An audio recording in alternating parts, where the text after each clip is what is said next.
hear it, and see it when you want it. On demand, audio and video at 630wpro.com. Of the bills introduced, both the Senate and the House say that statutory changes by the Rhode Island General Assembly are required in order to establish a health benefits exchange in the state of Rhode Island. So everybody was in agreement that the legislature has to make the law. They can set up the commission. They'll determine the duties and the terms and the roles of commission members. And of course, the Senate will provide advice and consent, which was an integral part of our separation of powers reform. But then there was trouble in the legislature passing a bill, as we all heard. So rather than work this session to pass a bill, we have Executive Order 1109. The trouble is, it violates separation of powers because that executive order tries to do what only the General Assembly can do. So not surprisingly, with very little effort, we not only have Rhode Island Right to Life, we have 28 members, 1/4 of the Rhode Island General Assembly signing on to this complaint.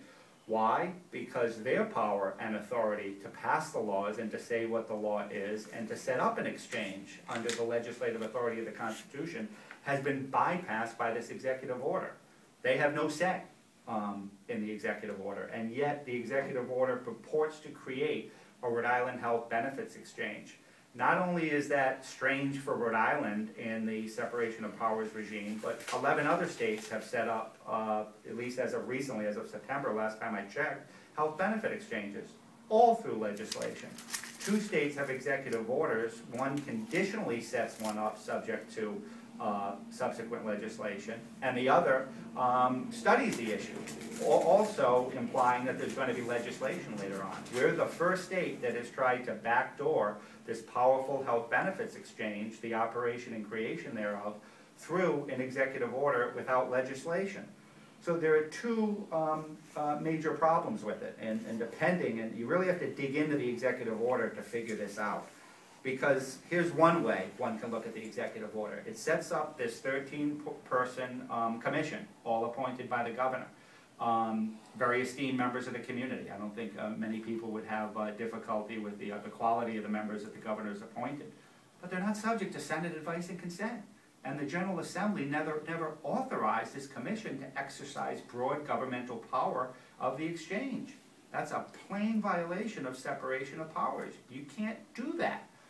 So the executive order in one area says this commission is going to have all rights and responsibilities and duties to carry out what the federal law requires, to enter into contracts, to spend money, to do all the things that government entities do that are fine as long as the General Assembly allows them to do them in legislation.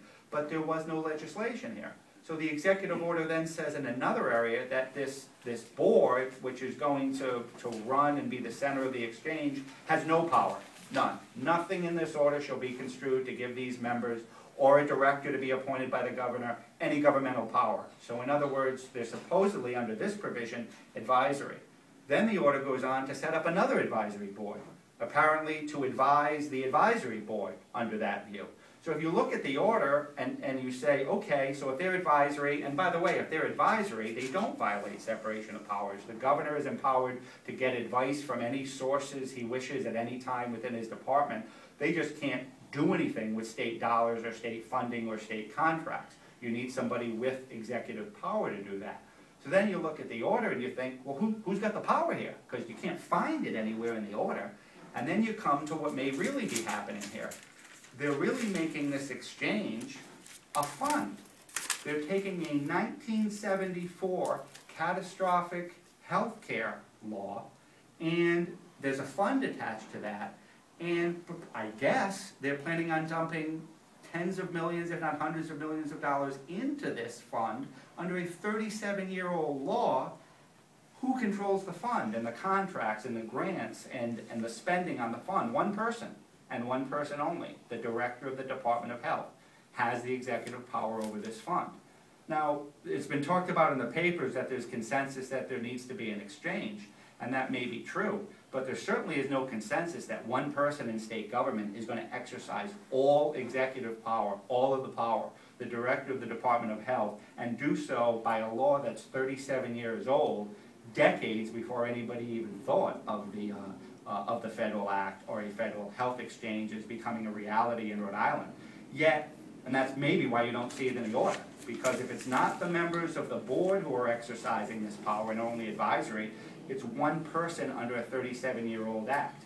And that's preposterous. It simply cannot be said. You could say it's like fitting a square peg into a round hole, but that would be generous. That this 1974 CHIP Act somehow gives authority to create a health benefits exchange under the absolute sole discretion of the Director of Health. It doesn't work. And that's probably why everybody in this process, before I drop the mic here, there it is, recognize that you need legislation. You need a 2011 bill by the General Assembly, like the other states have, to set up this exchange. And that legislation, by the way, doesn't empower the Director of the Department of Health to solely make all decisions. It creates a board, similar to the one Governor Chafee created, and the legislation also has Senate advice and consent, so it follows the Constitution. So that's one of the main problems here. And the question arises,